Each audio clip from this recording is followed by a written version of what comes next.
حضرت عمر فاروق رضی اللہ تعالیٰ عنہ کے زمانے میں جب ایران فتح ہوا تو ایران کی جو عجوبہ روزگار چیزیں تھیں ان میں سے ایک چیز جو تھی جس پہ انہیں ناز تھا، جس پہ انہیں فخر تھا، وہ کیا تھا؟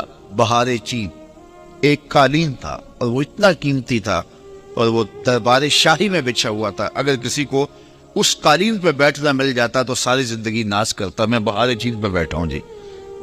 اور جب فتح ہوا ایران تو بہار چین بھی جو ہے وہ مال غنیمت میں آیا۔ تو اب مشورہ ہوا کہ اس بہار چین کو کہاں رکھا جائے، تو کسی نے کہا جی مسجد نبوی میں بچھا دیا جائے، ریاض الجنہ میں بچھا دیا جائے، کسی نے کہا کہ نہیں ایسے کیا جائے، کسی نے ایسے کیا جائے۔ حضرت عمر نے کہا میری رائے پوچھتے ہو؟ کہا جی، کہا اس کو مسجد کے باہر جہاں جوتیاں اتاری جاتی ہیں وہاں پھیلا دو، جب لوگ آئیں اور یہاں جوتے صاف کریں اور پھر مسجد میں آئیں۔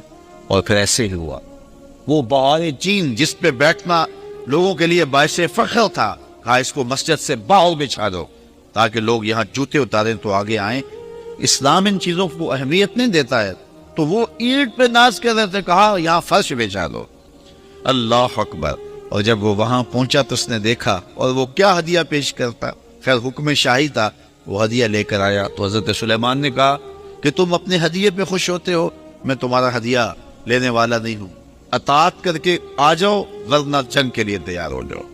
جا کے اس نے پھر بتایا جا کے کہ حضرت ہم وہاں گئے ہیں ایک اینٹ لے کر، وہاں تو فرش میں بچھی ہوئی اینٹیں نظر آ رہی، ان کو ہمارے ان ہدیوں کی کوئی ضرورت نہیں ہے، وہ تو انہوں نے قدموں میں ڈال کے رکھی ہے۔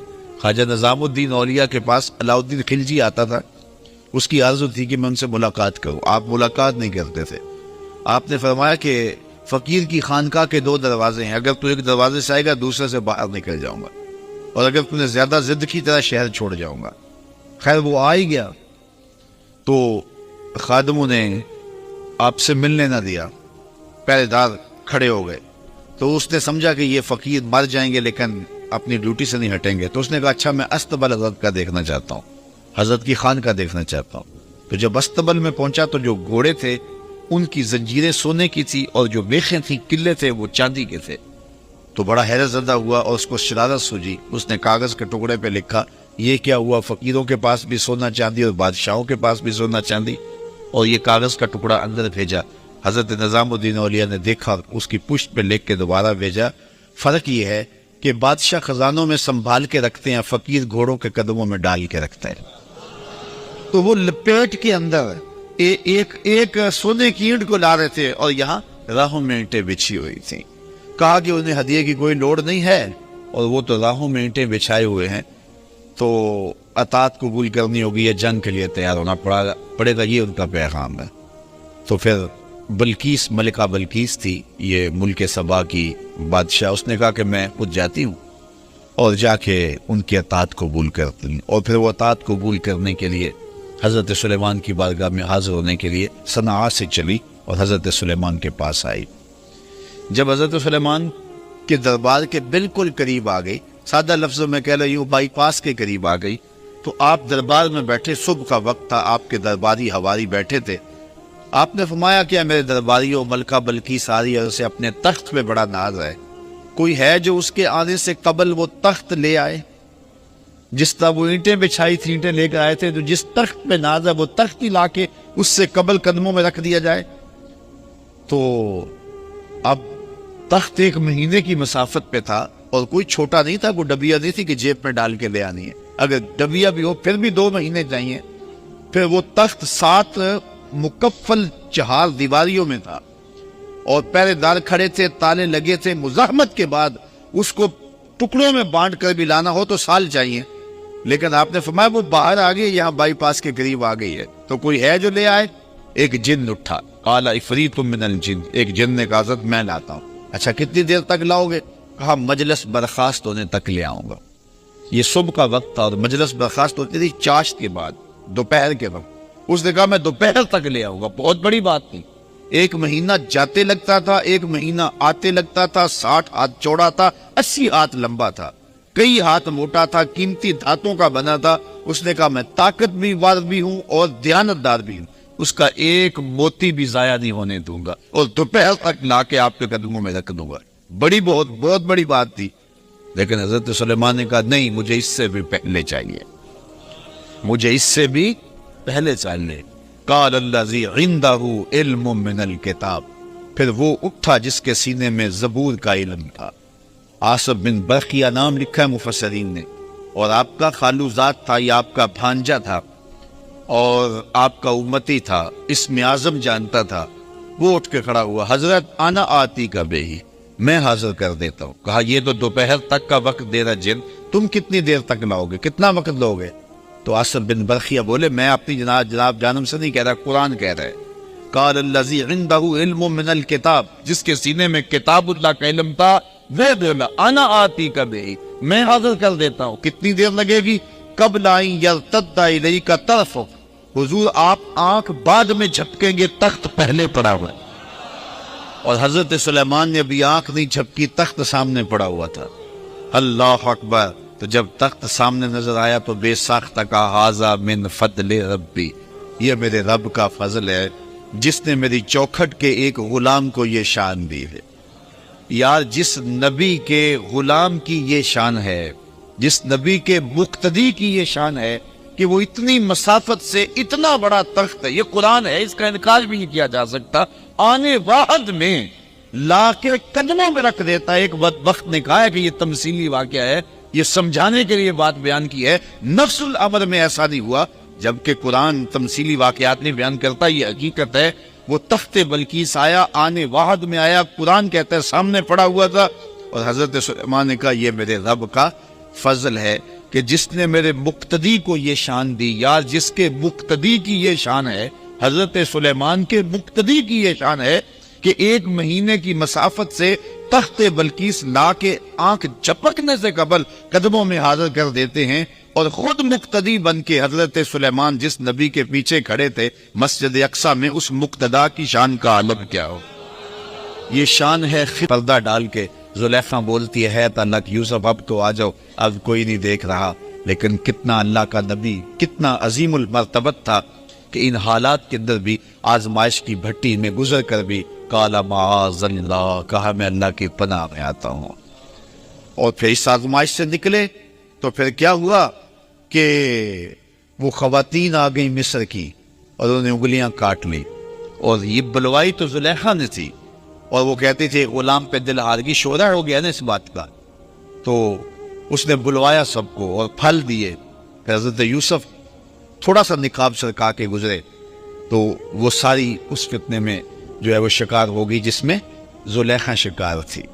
اور حضرت یوسف علیہ السلام کو ساری اپنی خواہشات پیش کرنے لگی. پہلے ایک تھی، اب کئی ہو گئی، اور یہ ساری عظیم المرتبت خاندانوں کی خواتین تھی.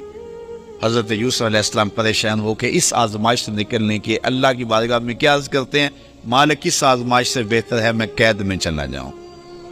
اور پھر 7 سال تک حضرت یوسف علیہ السلام قید میں رہے، اپنی عصمت بچانے کے لیے، آبرو بچانے کے لیے. زندگی آزمائشوں کا نام ہے، مشکلات کا نام ہے. کیا میں نے اس خاکداں سے کنارہ جہاں رزق کا نام ہے آب و دانہ، پلٹنا جھپٹنا جھپٹ کر پلٹنا، لہو گرم رکھنے کا ہے ایک بہانہ. پرندوں کی دنیا کا درویش ہوں میں کہ شاہی بناتا نہیں آشیانہ. نبیوں کی آزمائشیں ہوئی ہیں. امام رازی نے لکھا ہے مکے سے لے کر طائف تک 70 ایسے نبیوں کی قبریں ہیں جن کی وفات صرف بھوک کی وجہ سے ہوئی ہے، صرف بھوک کی وجہ سے ہوئی ہے. یار ہمیں کیا آزمائش آئی کہ دوڑ کے بابے کے پاس چلے جاتے ہیں، بے عمل بابے کے پاس جا کے اپنا ایمان بھی لٹا دیتے ہیں. کتنی آزمائشیں آئی ہیں ان کے پاس. جلتی ہوئی چیخا میں پھینکا نہیں گیا، بیٹے کی گردن پہ چھری رکھنے کی آزمائش سے نہیں گزارا گیا، اور وادی غیر ذی زرع میں اپنے بیٹے کو چھوڑنے کی تلقین نہیں ہوئی. کن کن آزمائشوں سے نہیں گزرے یار میرے اور آپ کے آقا و مولا، کن آزمائشوں سے نہیں گزرے. حضور کا خاندان کیا کربلا سے نہیں گزرا؟ بلال حبشی کیا تپتی ہوئی ریتوں پہ نہیں لیٹے؟ حضرت خباب بن ارت کے جسم کے لوتھڑے جو ہے وہ توڑے نہیں گئے؟ کیا حضرت عمار ابن یاسر کی ماں کو مکے کے بازار میں شہید نہیں کیا گیا؟ حضرت یاسر کو شہید نہیں کیا گیا؟ حضرت عمار کو پکڑ کے آگ کے کنویں پر رکھا نہیں گیا؟ لوگوں کے بازو اور ہاتھ کاٹے نہیں گئے؟ کیا کیا مصیبتیں نہیں آئی ہیں رائے خدا میں. اور ہمیں کیا تھوڑا سا کام نیچے ہوا، تھوڑے سے گاہک کام آئے تو ہم پھر دوڑ گئے. اور وہ شرکی عقائد میں مبتلا ہو گئے، اپنے آپ کو مضبوط کریں، اللہ تعالیٰ پر توکل کریں، اللہ پر بھروسہ کریں۔ کبھی وہ دولت دیتا ہے، کبھی کم دیتا ہے، کبھی زیادہ دیتا ہے، کبھی خوشی دیتا ہے، کبھی غم دیتا ہے، کبھی مسرت دیتا ہے، کبھی خوشحالیاں دیتا ہے، کبھی بڑھاپا ہے، کبھی جوانی ہے، یہ ساری آزمائشیں ہیں۔ کبھی دولت کی فراوانی ہے، کبھی بیماری ہے، کبھی صحت ہے، کبھی عزت ہے، کبھی رسوائیوں کی راہوں سے گزرنا پڑتا ہے۔ ان سارے مقامات سے گزرے، اللہ کا شکر ادا کرے اور اپنے دامن کو کبھی داغدار نہ ہونے دے، اور اللہ پر توکل کبھی کمزور نہ ہونے دے۔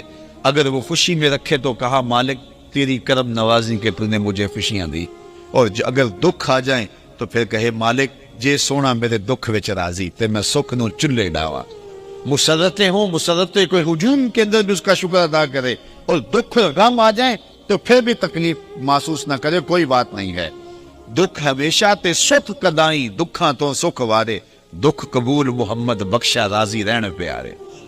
میں تمہیں صرف ایک حدیث سناتا ہوں، تمہیں ٹھنڈ پڑ جائے گی۔ مولا کائنات سید علی المرتضیٰ سے مروی ہے، حضور نے ارشاد فرمایا جو اللہ کے دیے گئے تھوڑے رزق پہ راضی ہو گیا، سنو ذرا ساری تقریر کا خلاصہ سمجھ لو، جو اللہ کے دیے گئے تھوڑے رزق پہ راضی ہو گیا، قیامت کے دن اللہ اس کے تھوڑے عملوں پہ راضی ہو جائے گا۔ چل بندے موج کر، تو میرے دیے ہوئے تھوڑے رزق پہ راضی ہے اور میں تیرے تھوڑے عملوں پہ راضی ہوں۔ تو بندہ ہو کے راضی ہے، ضرورت مند ہو کے راضی ہے۔ بچوں کے لیے دوا بھی چاہیے تھی، سر پہ چھت بھی چاہیے تھی، مشکلات سے نکلنے کی راہ بھی چاہیے تھی، لیکن تو نے کہا مالک میں وابا راضی ہوں، جس حال میں رکھے میں راضی ہوں۔ تو کہا تو بندہ ہو کے راضی ہے، تو کمزور ہو کے ضعیف کھولے کل انسان و ضعیفہ، تو ضعیف ہو کے راضی ہے، اور میں تو رب ہوں، میں تو کبھی ہوں، تو میرے دیے گئے تھوڑے رزق پہ راضی تھا، میں تیرے تھوڑے عملوں پہ راضی ہو گئے۔ اور جو بلائیں تکلیفیں دنیا کے اوپر آتی ہیں، حدیث میں آتا ہے، صحیح حدیث ہے، قیامت کے دن اہل بلا کو جو صلہ دیا جائے گا، جو صبر کرتے ہیں بلا پہ، جو واویلا کہتے ہیں صلہ ضائع کر لیتے ہیں، جو بلا پہ صبر کرنے والے ہیں ان کو جو صلہ دیا جائے گا تو باقی لوگ سوچیں گے کاش ہمارے جسم کو لوہے کی کینچیوں سے کاٹ دیا گیا ہوتا تاکہ اس پر ہمیں یہ بھی صلہ نصیب ہوتا۔ تو صاحب یہ زندگی اللہ پر توکل کرو، اگر بے بسی ہو جائے مصلی بچھا کے اس کو عرض کرو مالک یہ مشکل آ گئی ہے، یا چھوٹے چھوٹے بچوں کو مصلی بچھا کے دو، ہمارے گھر میں یہ مصیبت آ گئی ہے، تو اللہ سے مانگو، توکل کرو، اس پہ بھروسہ کرو، منت مان لو، روزوں کی منت مان لو، اور منتیں مان لو اس کے حضور، نمازوں کی منتیں مان لو، لوگوں کو کھانا کھلاؤ، حسن سلوک کرو، رشتہ داروں کے ساتھ اچھائیاں کرو تاکہ وہ مصیبت ٹل جائے۔ لیکن ہمارے پاس ہر مرض کا ایک الگ بابا ہے، اور اس بابے کے پاس جا کے ہم اپنا سب کچھ لوٹا دیتے ہیں۔ الیاذ باللہ ایسے جو ہے وہ اعمال کرنے کے لیے وہ کہتے ہیں کہ الیاذ باللہ۔ یہ میں نے اس تناظر میں باتیں کی ہیں کہ یہ روز سوشل میڈیا کے اوپر ہم دیکھتے ہیں اور کوئی نہ کوئی بابا منظر عام پہ آتا ہے اور پھر اس کو سامنے کیا جاتا ہے، یہ دیکھو جن لوگوں کا عقیدہ، قطعاً ہمارا عقیدہ نہیں، لیکن یہ ہمارا قصور ہے کہ ہم نے لوگوں کو جو ہے وہ زندگی گزارنے کا جو ڈھب ہے اس میں مشکلیں بھی ہیں، دھوپ بھی ہے، چھاؤں بھی ہے، اس حساب سے بھی انتظام کرنا چاہیے نا۔ آپ پہاڑی علاقے میں جائیں نا تو وہاں مکانوں کی چھتیں ایسی نہیں ہوتی، مکانوں کی چھتیں یوں ہوتی ہیں۔ کیوں؟ اس لیے کہ وہاں انہیں پتہ ہے برف باری ہونی ہے، برف باری ہے تو چھتیں پہلے ہی ایسے بنا کے رکھی ہیں، یہاں برف باری نہیں ہے تو چھتیں بالکل سیدھی ہیں۔ تو جب زندگی میں دکھ آنے ہی آنے ہیں، ہو ہی نہیں سکتا کہ نہ آئے، تو پھر ہمیں ذہن بنا کے رکھنا چاہیے جب دکھ آئیں گے تو پھر صبر کا حوصلہ ہمیں ہونا چاہیے۔ یہ زندگی ہے، لقد خلقنا الانسان فی کبد، ہم نے انسان کو مشقتوں میں رہتا پیدا کیا ہے، فارمی چوزا نہیں ہے کہ ہوا بھی چلے تو گر جائے، نہیں، حالات کی تلخیوں کو صحیح مقابلہ کرے۔ ہم نے یہ سمجھا ہر وقت بندہ یہ چاہتا ہے میرے پاس اتنی دولت آ جائے، یہ ہو، میرے پاس جو ہے وہ اس طرح کا بنگلہ ہو، اس طرح کی گاڑی ہو، یہ آسودہ زندگی ہو، اور اسی چکر میں ہم اپنی ساری زندگی برباد کر دیتے ہیں ان چیزوں کے حصول میں۔ مل جائے تو اللہ کا شکر ادا کرو، نہیں ملو تو مالک جس حال میں تو رکھے اس حال میں میں راضی۔ یہ کام اوکھا بڑا ہے، لیکن کوئی راضی رو کے تو دیکھے پہ رب کی کرم نوازیوں کے کتنے می برستے ہیں۔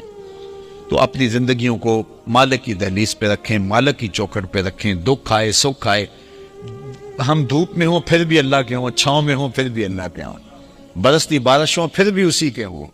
یہ نہیں ہے کہ کوئی تھوڑی سی تکلیف آئی تو بھاگ کے کسی اور چھپر تلے چلے گئے، نہیں مالک ہم تیرے ہی ہیں، بھوک دے گا پھر بھی تیرے ہی، پیاس دے گا پھر بھی تیرے، کربلائیں آئیں گی پھر بھی تیرے، مشکلیں آئیں گی پھر بھی تیرے ہیں، پاؤں میں زنجیریں ہوں گی، ہاتھوں میں ہتھ کڑیاں ہوں گی، گھسیٹا جائے گا، نعرے تیرے نام کے ہی ماریں گے۔ بلال حبشی کو جب مارا جا رہا اور وہ آگے سے مسکرا رہے تھے، کسی نے کہا بلال یہ عجیب تماشا ہے، تمہارا آقا تمہیں مارتا تم آگے سے جو ہے وہ روتے نہیں ہو، ہنستے ہو؟ تو بلال مسکرا کے فرمانے لگے تم بازار میں جاؤ نا مٹی کا پیالہ خریدنے، تو اس کو بھی ٹھونک بجا کے دیکھتے ہو کہیں کچا تو نہیں، اس کی آواز تو ٹھیک ہے؟ کہا میرا مالک بلال کو دیکھ رہا ہے کہیں کچا تو نہیں، اس کی آواز تو ٹھیک ہے؟ میں کہتا ہوں مالک خرید لے بلال کو، کھال ادھر بھی جائے گی، حق کی آواز کا تک نہیں ہوگی، زخم پہ زخم کھا کے جی، خون جگر کے گھونٹ پی، آہ نہ کر لبوں کو سی، یہ عشق ہے دل لگی نہیں۔ وآخر دعوانا ان الحمدللہ۔